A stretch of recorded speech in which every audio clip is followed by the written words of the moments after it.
The laptop was gone, and with it, 3 years of her life's work that she hadn't backed up in 2 weeks. Maya Reeves stood frozen at the coffee shop counter, her hand hovering over the empty spot where her silver laptop should have been. She'd only stepped away for 30 seconds to grab extra napkins. 30 seconds. Her heart hammered against her ribs as she spun around, scanning the crowded interior of Cornerstone Cafe. Business professionals hunched over their devices. Students sprawled across worn leather couches, the usual Thursday afternoon chaos in downtown Seattle. "Excuse me," she said to the barista, her voice tight. "Did you see anyone near that table, the one by the window? I left my laptop there." The barista, a young guy with a nose ring, barely glanced up from steaming milk. "Sorry, didn't notice. We're slammed." Maya rushed back to her table, checking under it, around it, even in the ridiculous potted plant beside it. Nothing. Her phone, her keys, her coffee, all still there, just the laptop missing. She pressed her palms against her eyes, fighting the urge to scream. The architectural designs for the Morrison building renovation were on that laptop. Weeks of painstaking work, custom illustrations, structural calculations. Her boss would kill her. Worse, the client presentation was in 2 days.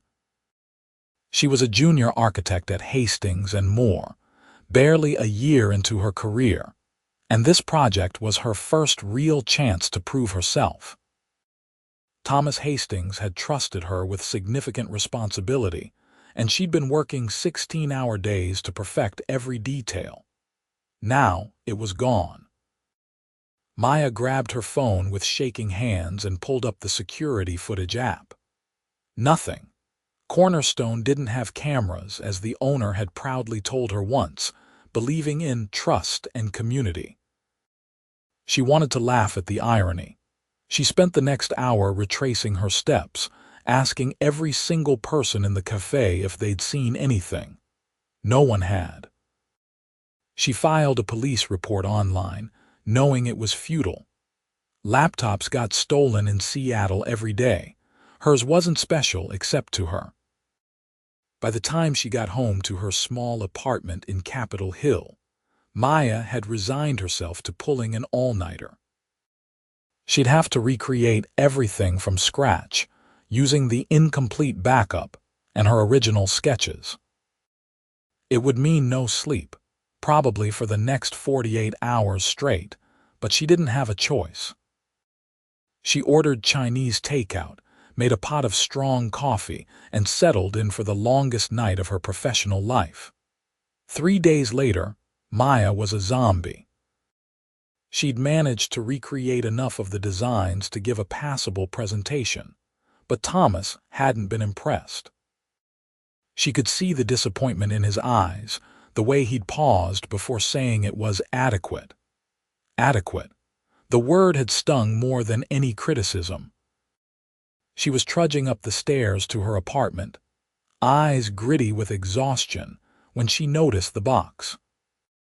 It sat directly in front of her door, wrapped in brown paper with her name written across the top in elegant script.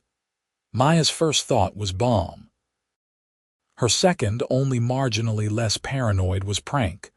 She nudged it with her foot. It didn't explode. Carefully, she picked it up. Heavy, laptop-sized, her breath caught. She fumbled with her keys, got inside, and tore open the package with more force than necessary. Inside was her laptop, completely unharmed, with a note taped to the top. The handwriting was masculine, confident. "I'm an idiot. I grabbed your laptop instead of mine at Cornerstone on Thursday. Didn't realize until I got back to the office. I had my assistant track you down through the cafe's loyalty program. Please accept my sincere apologies for the inconvenience. To make amends, I'd like to invite you to dinner. Dahlia, Saturday at 8. A reservation will be under your name. Come if you're willing to let a careless stranger attempt to apologize properly. No obligation. Your laptop is completely untouched. I didn't open it. No signature, no phone number, just the invitation. Maya stared at the note for a full minute. Dahlia was one of the most exclusive restaurants in Seattle, the kind of place that required reservations months in advance and cost more per meal than she spent on groceries in a month. She'd never been, had always wanted to in that distant, someday when I'm successful kind of way. She opened her laptop with trembling fingers. Everything was there. Untouched, exactly as she'd left it. Relief flooded through her so intensely she had to sit down. Then anger followed. This person, whoever he was, had had her laptop for 3 days. 3 days while she'd nearly destroyed herself recreating her work. 3 days of panic and stress and humiliation at work. And he thought dinner at a fancy restaurant would fix it. She looked at the note again. The handwriting was apologetic, she'd give him that, and he had returned it, completely intact. He could have just left it at her door without the invitation. Could have stayed anonymous. Maya pulled out her phone and texted her best friend Simone. Someone returned my stolen laptop, wants to take me to dinner at Dahlia to apologize. Thoughts? Simone's response was immediate. Is he hot? Don't know, didn't meet him. Anonymous note. Girl, Dahlia, that's like $200 a plate, and he tracked you down to return your laptop. That's either really romantic or really creepy. Leaning toward creepy. Go, take pepper spray. Worst case, you get an amazing meal and a story. Best case, he's gorgeous and rich, and this is how you meet your husband. Maya rolled her eyes, but she was smiling. Simone was always optimistic to the point of delusion, but that was part of her charm. She looked at the note one more time. Saturday at 8. That gave her 2 days to decide. By Saturday evening, Maya had changed her mind about going approximately 17 times. She'd finally decided to go, if only because the alternative was staying home eating pizza and watching reality TV, which is what she did most Saturday nights anyway. At least this would be interesting. She spent an hour getting ready, changing outfits 4 times before settling on a simple black dress that Simone had convinced her to buy last year. It was elegant without being too formal, sophisticated without trying too hard. She left her dark hair down in loose waves and kept her makeup natural. Gold earrings, simple heels. Professional but approachable. The Uber ride to Dahlia took 15 minutes through downtown Seattle's evening traffic. Maya spent the entire time second-guessing her decision. This was insane. She didn't know this person. He could be anyone. But he'd known where she lived, which meant he really had tracked her down, which meant he'd gone to significant effort to return her property and apologize. That had to count for something. The restaurant was even more beautiful than she'd imagined. Soft lighting, crisp white tablecloths, the gentle murmur of conversation and classical music. The host greeted her with a warm smile. Good evening, do you have a reservation? Yes, under Reeves, Maya Reeves. The host checked his tablet and his smile widened. Of course, Mr. Chen is already seated, right this way. Mr. Chen. At least she had a name now. She followed the host through the restaurant, her heart beating faster with each step. They wound between tables toward a private corner booth, and then she saw him. He stood as she approached, and Maya's breath caught for the second time that week. He was tall, easily over 6 feet, with dark hair styled perfectly and sharp features that could have been carved from marble. He wore a charcoal suit that fit him like it had been custom-made, which it probably had been, and when he smiled at her, it was genuine and a little nervous. Maya Reeves, he said, extending his hand. I'm Ethan Chen. Thank you for coming. His handshake was firm and warm. Maya found her voice.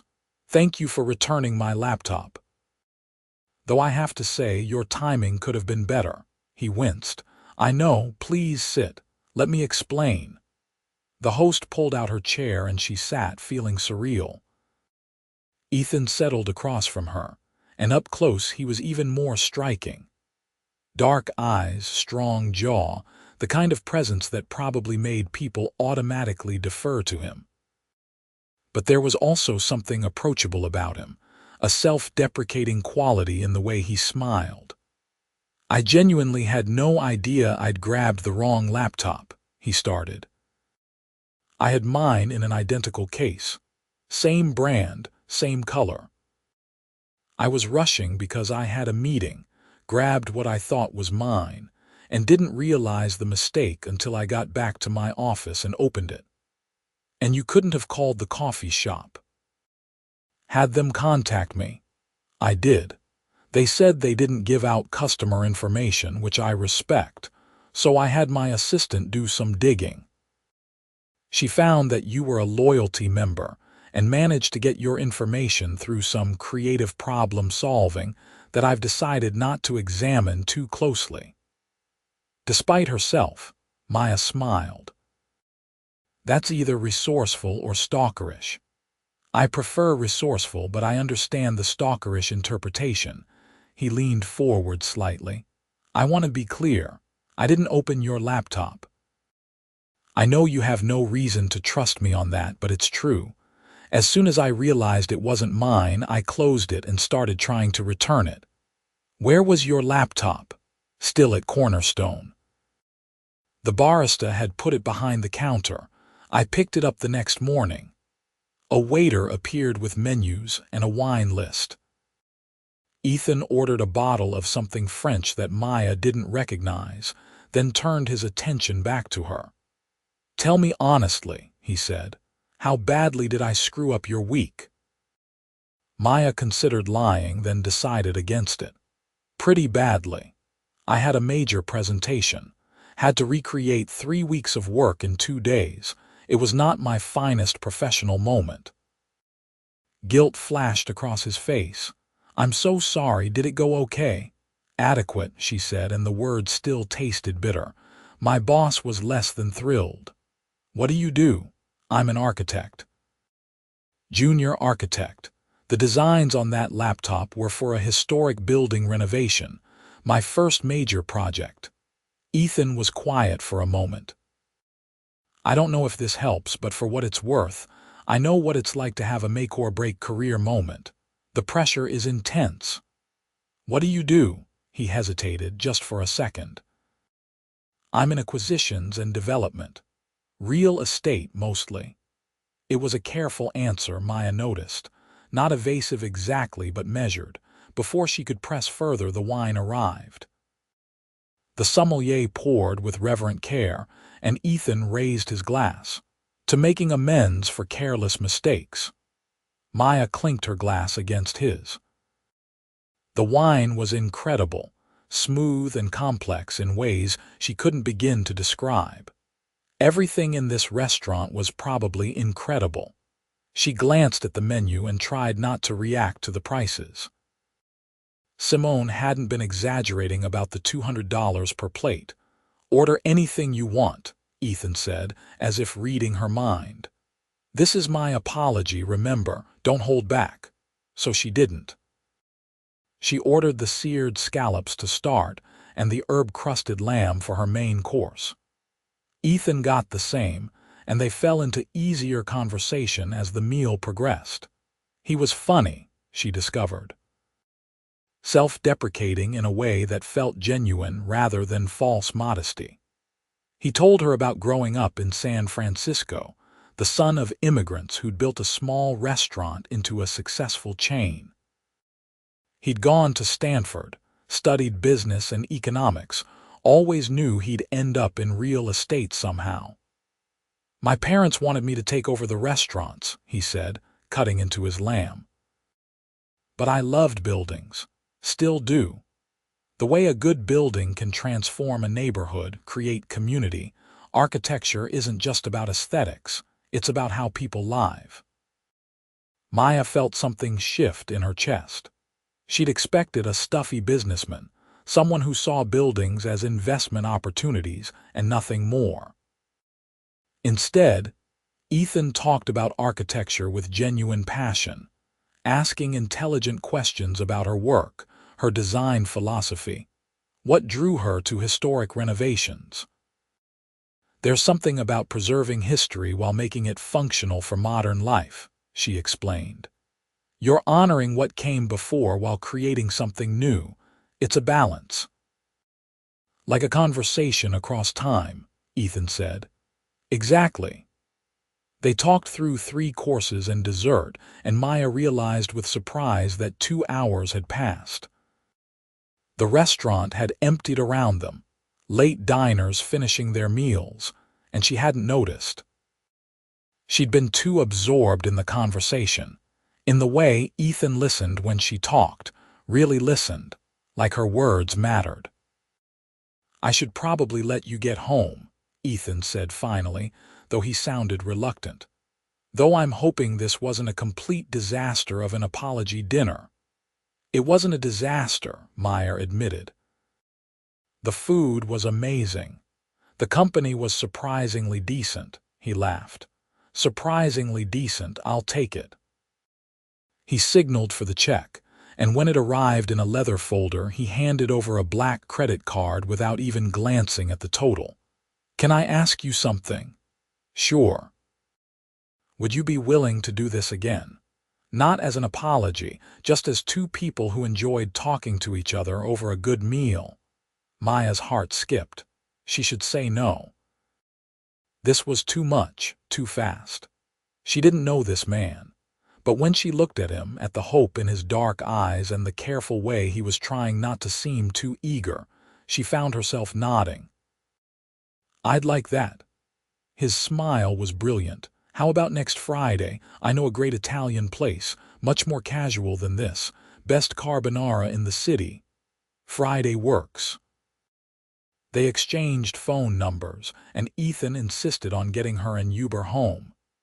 He walked her outside to wait, and the Seattle night was crisp and clear, stars visible despite the city lights. "Thank you for giving me a chance to apologize properly," he said, "and for being gracious about the whole laptop disaster." "Thank you for going to absurd lengths to return it," Maya countered. "Most people would have just kept it or tossed it. I'm not most people." The Uber pulled up. Ethan opened the door for her, and as Maya slid into the back seat, she felt his hand briefly touch her shoulder. It was barely contact at all, but it sent warmth spreading through her. "Text me when you get home safe," he asked. She promised she would, and as the car pulled away, she looked back to see him still standing on the sidewalk, watching her go. Simone called before Maya even got her shoes off. "Tell me everything. Do not leave out a single detail. Was he hideous? Please tell me he wasn't hideous after going to all that trouble." Maya laughed, collapsing onto her couch. "He was not hideous, the opposite of hideous actually," Simone squealed.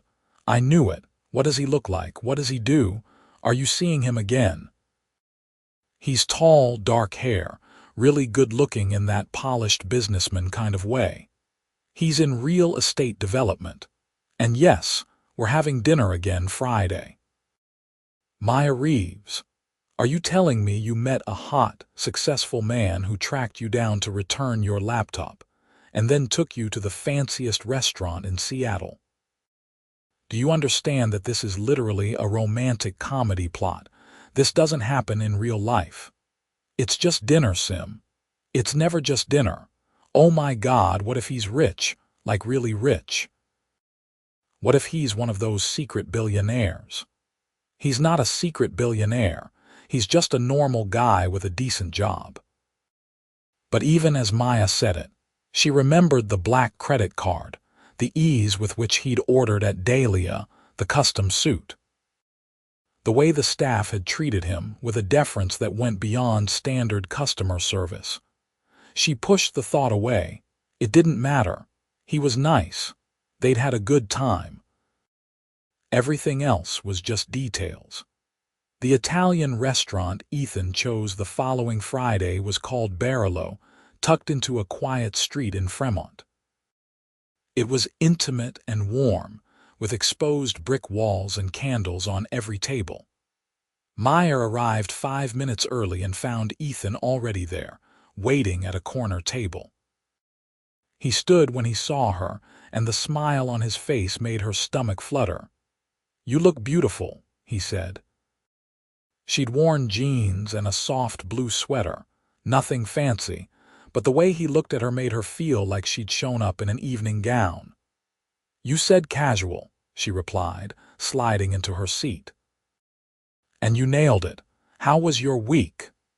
They fell into conversation even more easily than the first time. Ethan asked about her work, and Maya found herself telling him about the Morrison building in detail, the challenges of preserving the original facade while updating the interior for modern office space. He listened with genuine interest, asking questions that showed he actually understood the technical aspects. "You really know a lot about architecture for someone in acquisitions," she observed. "I spend a lot of time looking at buildings," he said with a shrug. "You pick things up." The carbonara was as good as he'd promised, creamy and rich and perfect. They shared a bottle of red wine and talked about everything. Their favorite buildings in Seattle, places they'd traveled, books they'd read. Maya learned that Ethan had a younger sister who was a doctor in Portland, that his favorite building in the world was the Pantheon in Rome, that he'd once spent a summer backpacking through Southeast Asia and had gotten food poisoning in Thailand so bad he'd sworn off street food forever. "Lasted about a week," he admitted. "The food was too good to resist." "Weak willpower," Maya teased. "Guilty. I'm weak for a lot of things." "Good food, interesting architecture, beautiful women who challenge me at dinner." The flirting was light, easy, but it made Maya's pulse quicken. She found herself leaning forward, drawn to him in a way that felt both exciting and terrifying. "What about you?" Ethan asked. "What are you weak for?" "Old buildings," she said immediately. "Give me a crumbling Victorian or a 1920s warehouse, and I'm happy for hours. Rainy Sundays. Good coffee.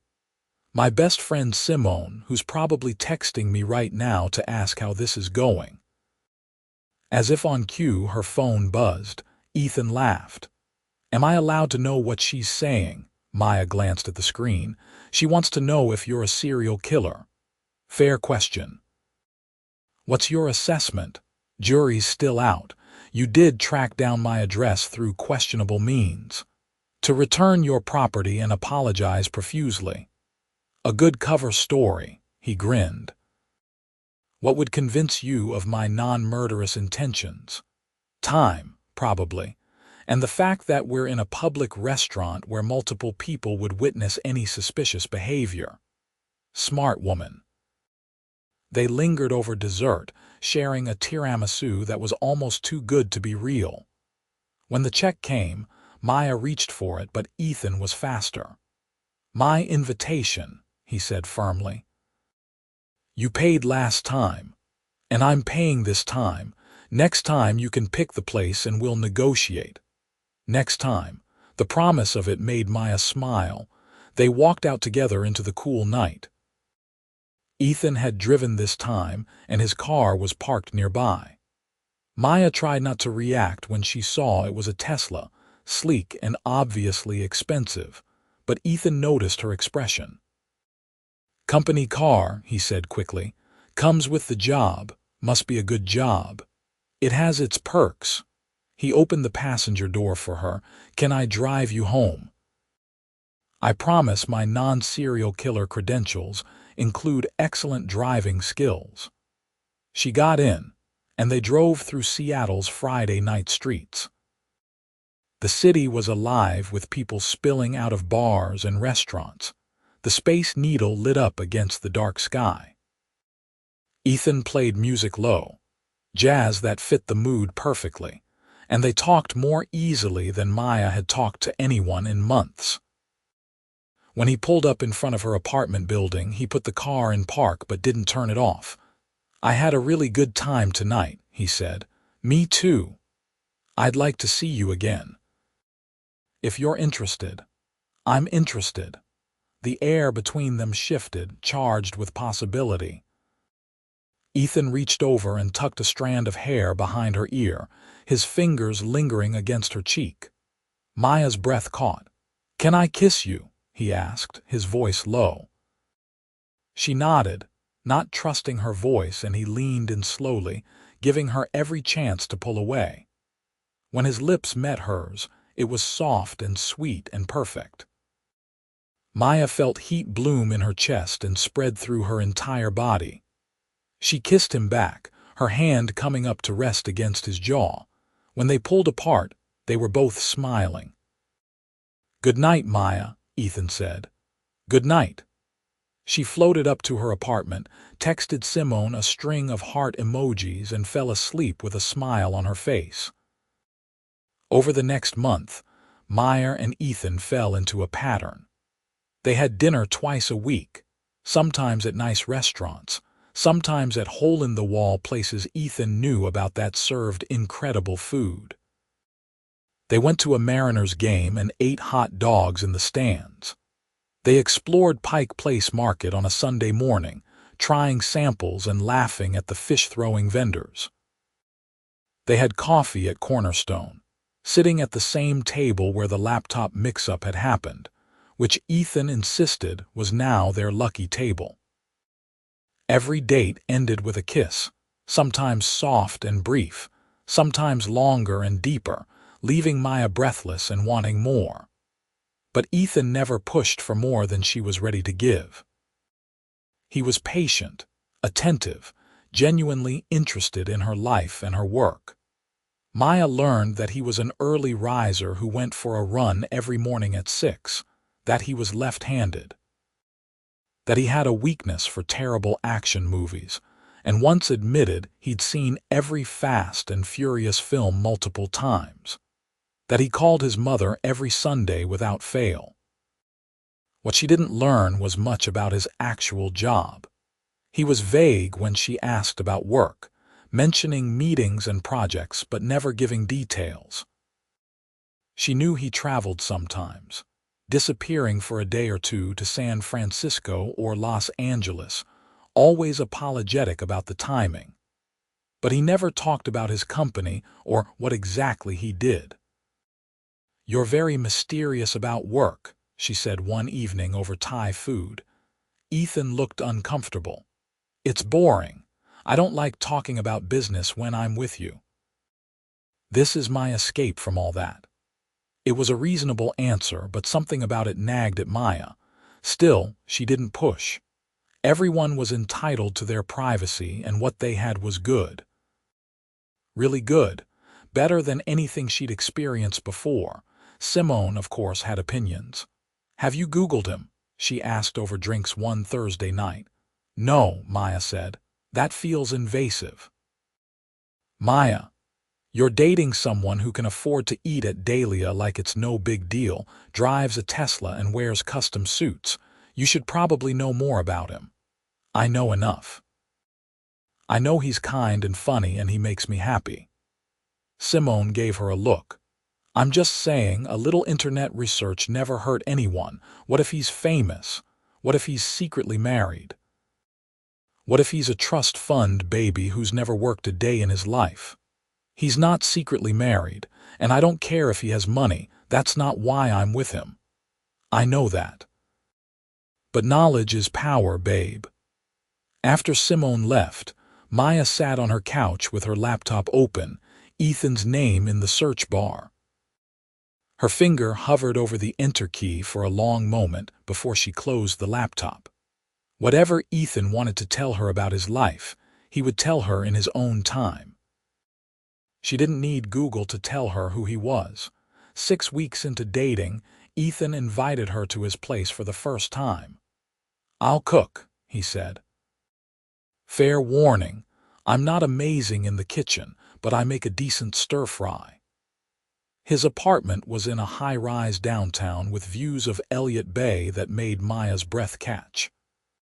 Floor-to-ceiling windows, modern furniture, an open-concept kitchen with top-of-the-line appliances.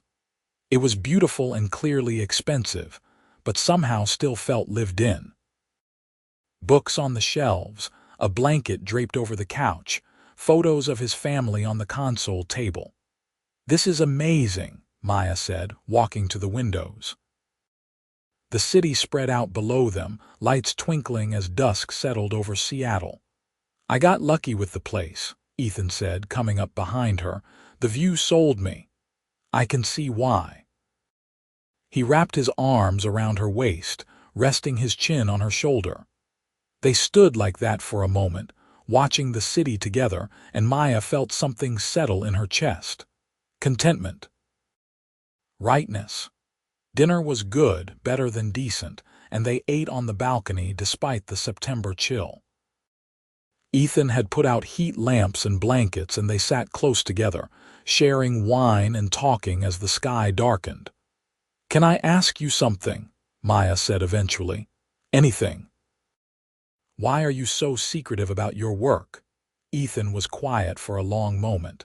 "I'm not trying to be secretive. I just don't want it to change things between us." "Why would it change things?" He looked at her, something vulnerable in his expression. "Because most people, when they find out what I do, who my family is, they start treating me differently. Like I'm not just Ethan anymore. I'm Ethan Chen, and that comes with assumptions and expectations that I hate." "Who is Ethan Chen?" He took a breath. "My father started a restaurant, then 2, then 5. By the time I was in college, it was a chain, 20 locations across California. He sold it 5 years ago for a significant amount of money and started investing in real estate. I work for him now. We buy properties, develop them, sell them. We've done well, very well." "How well?" "Well enough that money isn't something I worry about." Maya processed this. "So when you said you're in acquisitions and development, you meant you're running your family's real estate empire." "Co-running. My father is still very involved, but yes, essentially." "And the Tesla really is a company car." "Company car that I picked out and drive, so that feels like semantics." She laughed despite the gravity of the conversation. "Why didn't you just tell me this from the start?" "Because I liked that you didn't know. I liked that you were having dinner with me because you enjoyed my company, not because you saw some kind of opportunity. I like being just Ethan, the idiot who stole your laptop." Maya set down her wine glass and turned to face him fully. "You are just Ethan. The money doesn't change who you are as a person. It doesn't change what I think of you. Doesn't it bother you?" "The wealth disparity. Should it?" "It bothers some people." She considered this honestly. "It's a lot to process, but no, it doesn't bother me, not in the way I think you're worried about. You've never made me feel less than. You've never flaunted your money or made it weird. You're just you." Relief flooded his features. He pulled her close, kissing her deeply. "You have no idea how scared I was to have this conversation. For future reference, I'm pretty hard to scare off." "Good to know." They went inside as the temperature dropped, and settled on the couch with a movie neither of them paid attention to. Ethan's hands were in Maya's hair, her fingers tracing patterns on his chest, and the kissing that had started sweet turned heated. When he pulled back, they were both breathing hard. "Do you want to stay tonight?" he asked quietly. "No pressure, just stay." Maya nodded, and he led her to his bedroom. They made love slowly, tenderly, learning each other's bodies with care and attention. Afterward, wrapped in his arms with her head on his chest, Maya felt more safe and cherished than she ever had before. "I'm falling in love with you," Ethan whispered into her hair. "Just so you know." She tilted her head up to look at him. "I'm falling in love with you too." His smile was radiant. He kissed her forehead, her nose, her lips. "Best laptop mix-up of my life." The next few months were a blur of happiness. Maya moved through her days with a lightness she'd never experienced before. Work was going well. Thomas had given her more responsibility on the Morrison project, pleased with how she'd recovered from the initial setback. She spent her evenings and weekends with Ethan, and every moment felt like a gift. She met his family in October. His parents flew up from San Francisco for the weekend, and Maya was terrified until she met them. Helen and David Chen were warm and welcoming, clearly delighted that their son had found someone who made him happy. His mother hugged Maya like they'd known each other for years, and his father spent an hour asking her intelligent questions about architecture and historic preservation. "She's wonderful," Maya heard Helen tell Ethan in the kitchen, not realizing Maya could hear from the living room. "Don't let this one go." "I don't intend to," Ethan replied. Maya met his sister Sarah via video call, and they hit it off immediately. Sarah was sharp and funny, teasing Ethan mercilessly while also making it clear she approved of Maya. "He's been different since he met you," Sarah said during one call when Ethan had stepped away. "Happier, more relaxed, thank you for that." Ethan met Simone over brunch, and Simone cornered Maya in the bathroom within 10 minutes. "Okay, first of all, you undersold how hot he is. Second, he looks at you like you hung the moon. Third, I fully expect to be maid of honor at your wedding. We've been dating for 3 months, Sim. And when you know, trust me on this." Maya introduced Ethan to her own family over Thanksgiving. Her parents lived in Spokane, and the drive over the mountains gave her time to prepare Ethan for the chaos that was the Reeves household. Her 2 brothers, their wives, a collection of nieces and nephews, her parents' elderly golden retriever who thought she was a lap dog. "Fair warning," Maya said as they pulled up to the house. "They're going to interrogate you. My dad will ask about your intentions. My mom will try to feed you until you burst. My brothers will make terrible jokes. It's a lot." "I can handle a lot," Ethan assured her, and he did. He charmed her mother with compliments on her cooking, bonded with her father over football, played with the kids without complaint, and survived her brother's teasing with good humor. By the end of the weekend, her mother was already talking about grandchildren, and Maya had to physically drag Ethan out of the house before her family adopted him permanently. "They loved you," she said on the drive back to Seattle.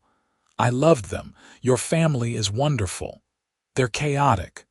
They're warm and real, and they clearly adore you." "I'd take chaos like that any day." She reached over and squeezed his hand. "My mom asked when we're getting married. What did you tell her?" "That we've only been dating a few months and to calm down." "And if I said I was already thinking about it?" Maya's heart skipped. "Are you? I know it's fast. I know we should probably wait longer, be more sensible, but yes, I'm thinking about it. I think about it a lot, actually. Waking up with you every morning, building a life together, forever." "Ethan." He glanced at her quickly before returning his eyes to the road. "Too much." "No, not too much, just right, actually." His smile could have lit up the entire highway. Winter settled over Seattle, bringing rain and early darkness. Maya's work on the Morrison building was wrapping up, and the client loved the final designs. Thomas pulled her into his office one December afternoon with news that made her hands shake. "We're promoting you," he said. "Senior architect. You've earned it, Maya." The Morrison project was exceptional. She called Ethan immediately, barely able to contain her excitement. He insisted on taking her out to celebrate, and that night at dinner, he had news of his own. "We just closed on a major deal," he said.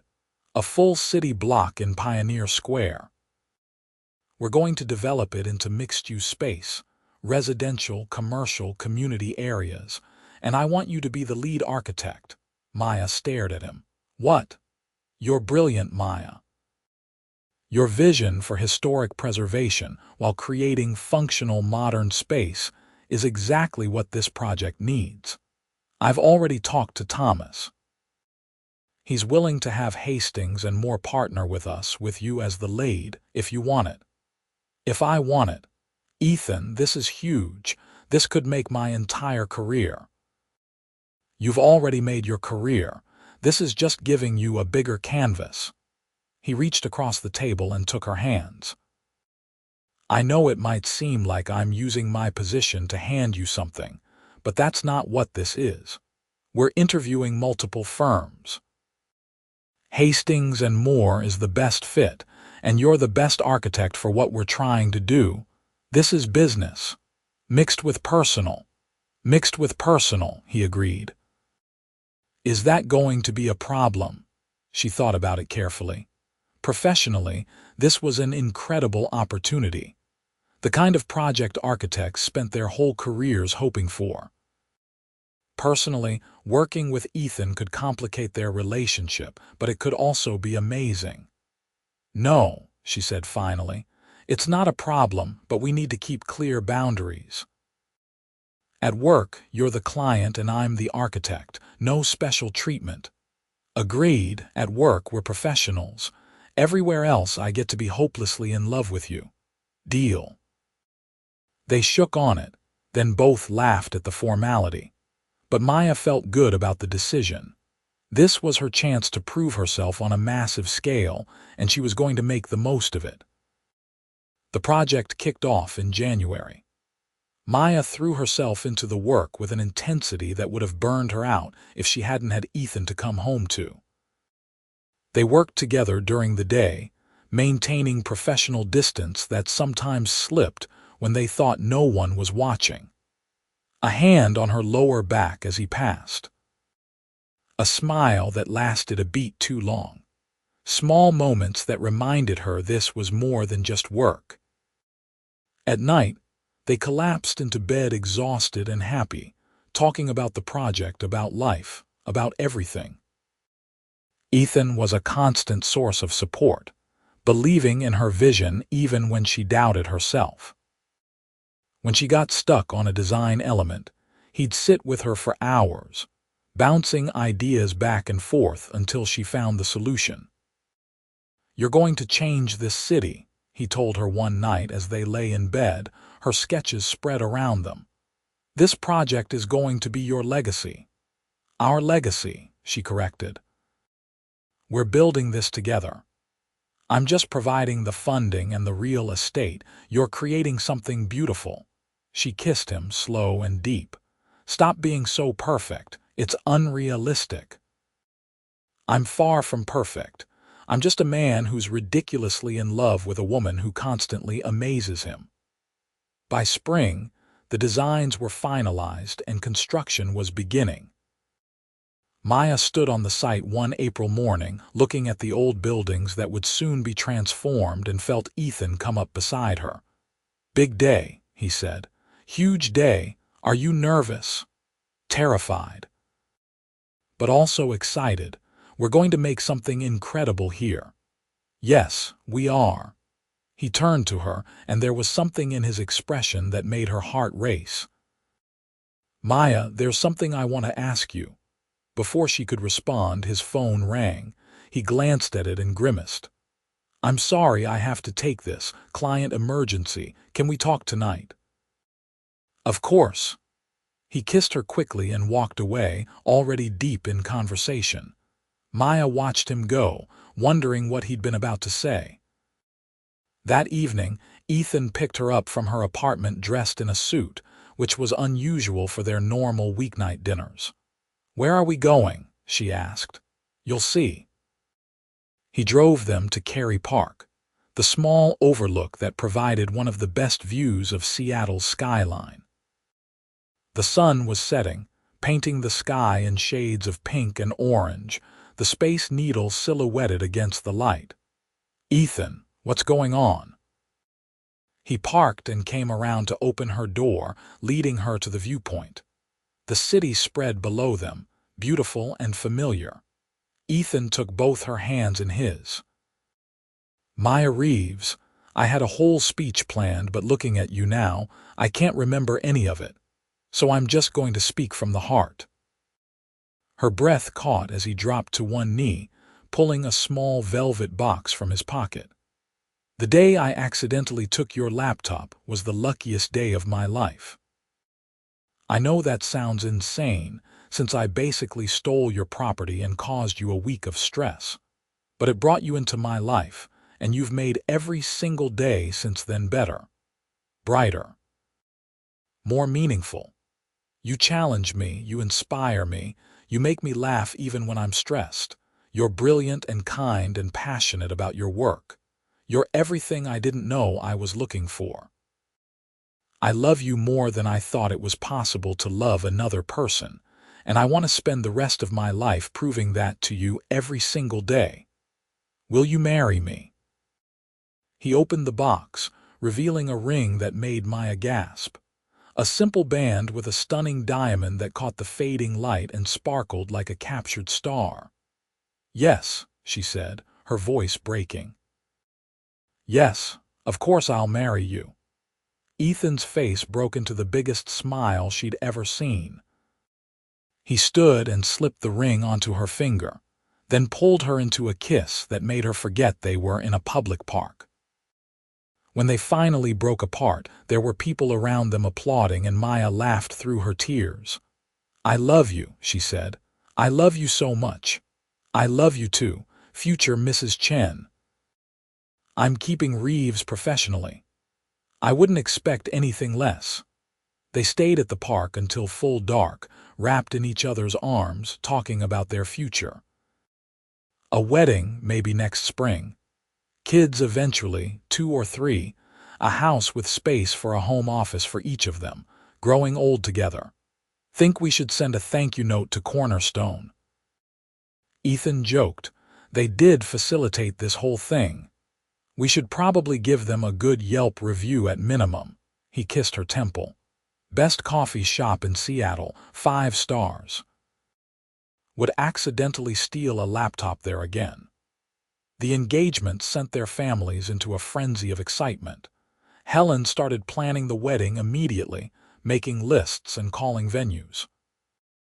Maya's mother cried happy tears for 20 minutes straight. Simone screamed so loud when Maya showed her the ring that people in the coffee shop turned to stare.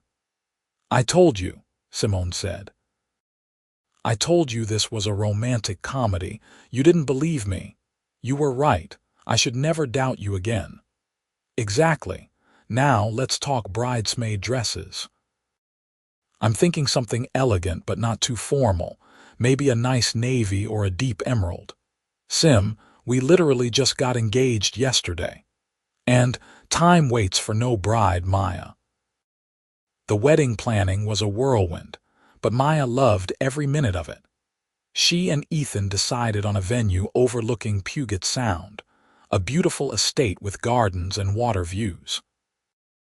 They kept the guest list relatively small, just family and close friends, wanting the day to be intimate rather than a huge production.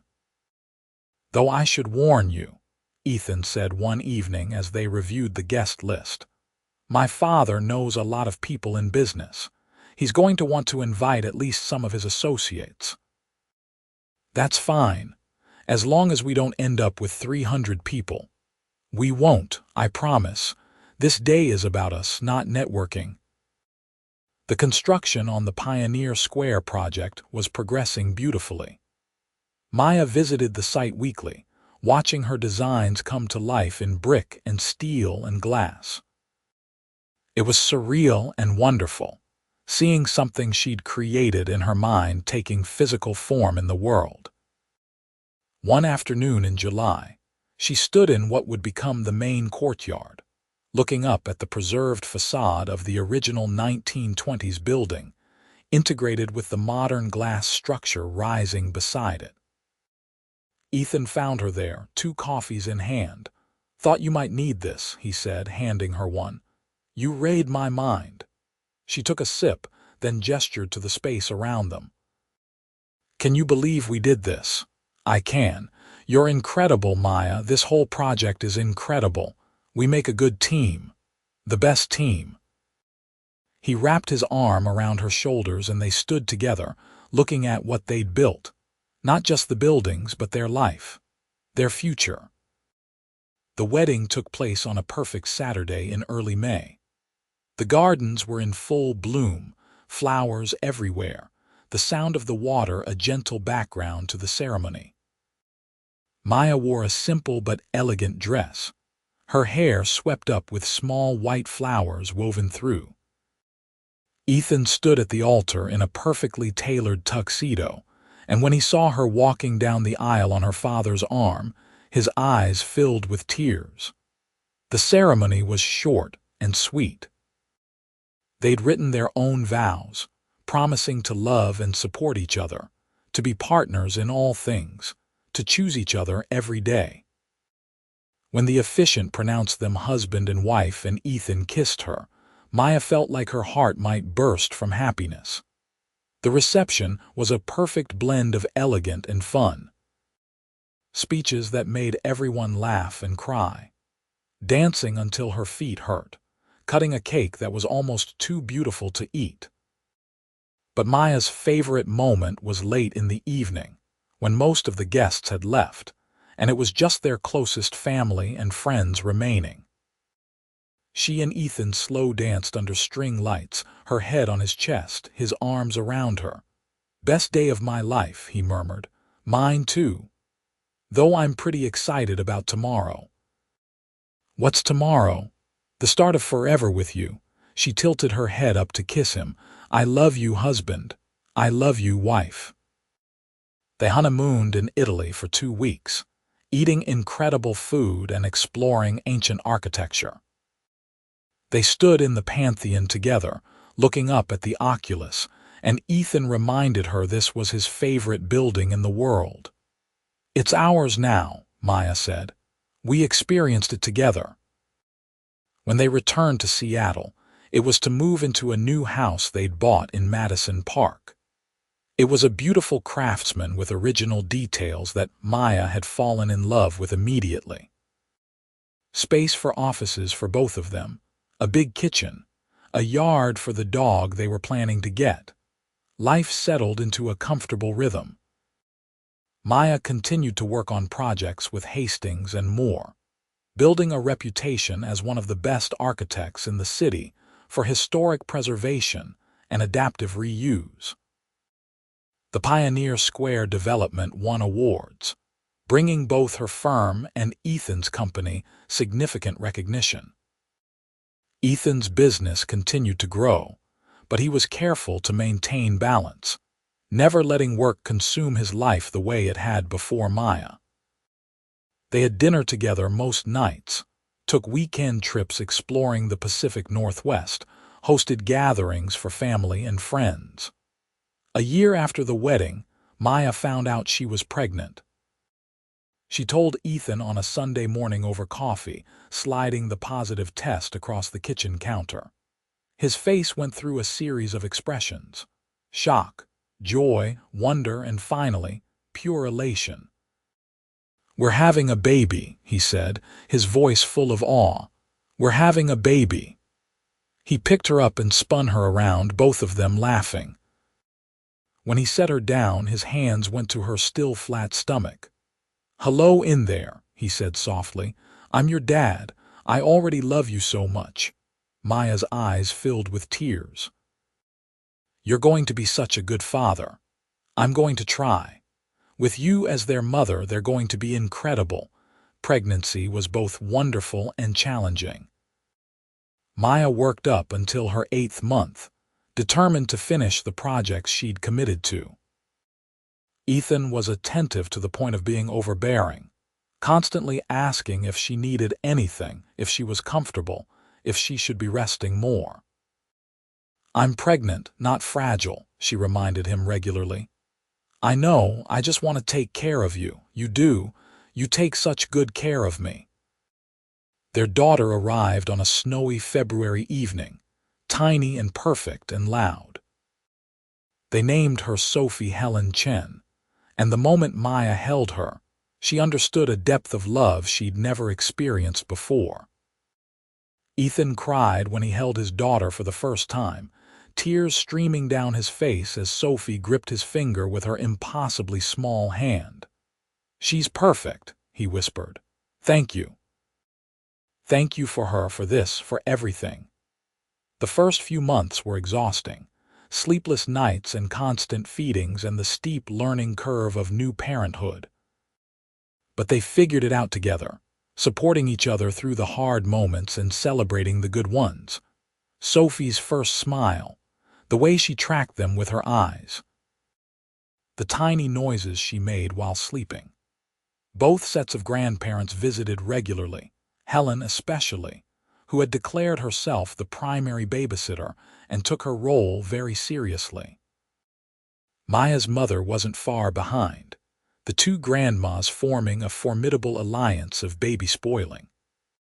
When Sophie was 6 months old, Maya returned to work part-time, easing back into projects while still having time at home. Ethan had cut back his hours as well, wanting to be present for these early months of their daughter's life. They had the financial freedom to make these choices, and they were grateful for it. "Remember when we met?" Maya said one evening. They were sitting on the couch, Sophie asleep on Ethan's chest, her tiny body rising and falling with his breathing. "You stole my laptop and I was so angry." "I returned it," Ethan protested quietly, careful not to wake the baby, "with a dinner invitation that changed my entire life. Changed both our lives." She leaned her head on his shoulder, looking at their daughter. "If someone had told me then that this is where I'd end up, I wouldn't have believed them. It seemed too perfect. Like something out of a movie. Life can surprise you sometimes, usually with terrible things, but occasionally with perfect ones. I'm really glad you're a terrible person who steals laptops." He laughed softly. "I'm glad you're a forgiving person who gave that terrible laptop thief a chance." Sophie stirred, making a small noise, and they both froze. But she settled back into sleep and they relaxed. "I love our life," Maya said. "Me too. Every chaotic, beautiful, exhausting moment of it." 2 years later, their son arrived. James David Chen came into the world with the same dramatic flair as his sister, 3 weeks early, and in such a rush that they barely made it to the hospital. He was bigger than Sophie had been, with a shock of dark hair and lungs that could wake the entire neighborhood. "Our family is complete," Ethan said, holding James while Sophie, now a curious 2-year-old, peered at her baby brother with intense interest. "Baby," Sophie announced. "My baby." "Your brother," Maya corrected gently. "My brother baby, close enough." Life with 2 young children was even more chaotic than one, but it was also filled with more love than Maya had thought possible. She watched Ethan be an incredible father, patient and playful and devoted. He did midnight feedings and diaper changes without complaint. He built block towers for Sophie to knock down. He read stories in silly voices that made both kids giggle. The Pioneer Square project had become a landmark in Seattle, frequently featured in architectural magazines and tour guides. Maya had gone on to design several other major developments, each one reinforcing her reputation as a visionary in her field. She'd been offered a partnership at Hastings and Moore, which she'd accepted, her name now part of the firm. Ethan's company had expanded as well, but he'd been careful about growth, wanting to maintain quality and integrity in their projects. He and Maya often worked together, her architectural firm partnering with his development company to create beautiful, functional spaces throughout the Pacific Northwest. But their greatest achievement wasn't professional. It was the family they'd built, the life they'd created together. One Saturday morning, when Sophie was 5 and James was 3, they all went back to Cornerstone Cafe. It had been years since either Maya or Ethan had been there, their lives too busy with work and kids to revisit old haunts. "This is where Daddy stole Mommy's laptop," Ethan told Sophie as they walked in. "Daddy's a thief?" Sophie asked, eyes wide. "On accident," Maya said quickly. "It was an accident and he gave it back. And then Mommy and Daddy fell in love," Ethan added. "Like a princess story." Sophie was obsessed with fairy tales lately. Exactly like a princess story. Except with laptops instead of glass slippers. They ordered coffee and hot chocolate for the kids and sat at a table by the window. Not the same table where it had all started. That one was occupied, but close enough.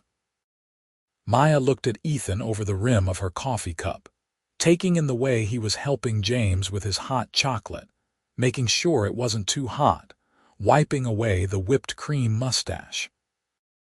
This man who had accidentally walked into her life and changed everything. Who had tracked her down to apologize and ended up being her everything. Her partner, her best friend, the father of her children, the love of her life. "What?" Ethan asked, catching her looking. "Just thinking about how lucky I am." "We're both lucky." "Mommy and Daddy are being mushy," Sophie announced to James. "Mushy," James repeated happily, though he clearly had no idea what it meant. Ethan reached across the table and took Maya's hand. 7 years since they'd met. 6 since they'd married. 2 kids, a beautiful home, successful careers, a life full of love and laughter and the occasional chaos. "Would you do it again?" he asked. "If you could go back to that day, knowing everything that would happen." "In a heartbeat," Maya said. "Every moment, every challenge, every joy, all of it. Even the part where I stole your laptop and you had to recreate 3 weeks of work. Even that. Especially that, actually, since it led to everything else." Sophie was drawing on the paper placemats the cafe provided for kids, her tongue sticking out in concentration. James was watching her, trying to grab her crayons. Normal sibling dynamics. Beautiful in their simplicity. "I'm going to tell our kids this story when they're older," Maya said. "The whole thing. The laptop mix-up, the dinner invitation, falling in love. Make sure you mention how charming and handsome I was. I'll mention that you were persistent and surprisingly decent company. High praise from my wife." They finished their coffee and hot chocolate, gathered up the kids and all their various belongings. Why did children require so much stuff just for a simple outing? And headed home.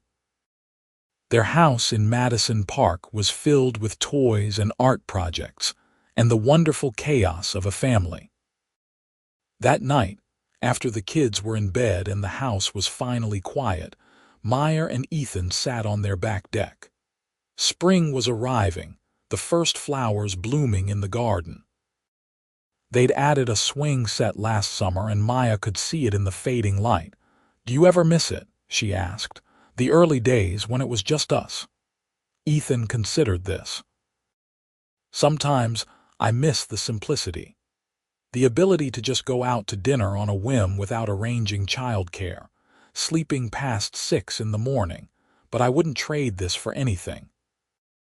Our life now is better than I could have imagined. Even with the chaos.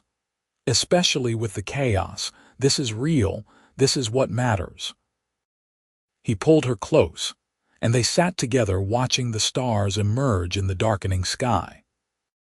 Somewhere inside, One of the kids was probably going to wake up soon with a bad dream or needing water or just wanting a hug. The dishes from dinner were still in the sink. Tomorrow would bring its own challenges, its own joys, its own moments of exhaustion and wonder. But right now, in this moment, everything was perfect. Maya thought back to that day 7 years ago. The panic when she'd realized her laptop was gone. The anger and frustration. The decision to go to dinner with a stranger who had tracked her down to apologize. Every choice she'd made had led her here, to this life, to this man, to this family. "Thank you," she said softly. "For what?" "For accidentally taking my laptop. For being careless and then going to absurd lengths to make it right. For that dinner invitation that started everything." Ethan kissed her temple. "Best mistake I ever made. Best accident I ever experienced." Inside, they heard Sophie calling, "Mommy, Daddy, I had a bad dream." They stood together, hands linked, and went inside to comfort their daughter. This was their life now. Beautiful, messy, exhausting, wonderful. Full of love and laughter and small moments that added up to everything.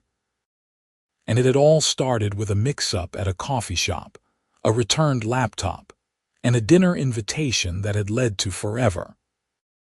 Years later, when people asked Maya how she and Ethan met, she always smiled before answering. The story never got old. The billionaire who accidentally took her laptop and returned it with an invitation that changed both their lives. It sounded like fiction, like something out of a movie. But it was real. It was theirs, and she wouldn't change a single moment of it.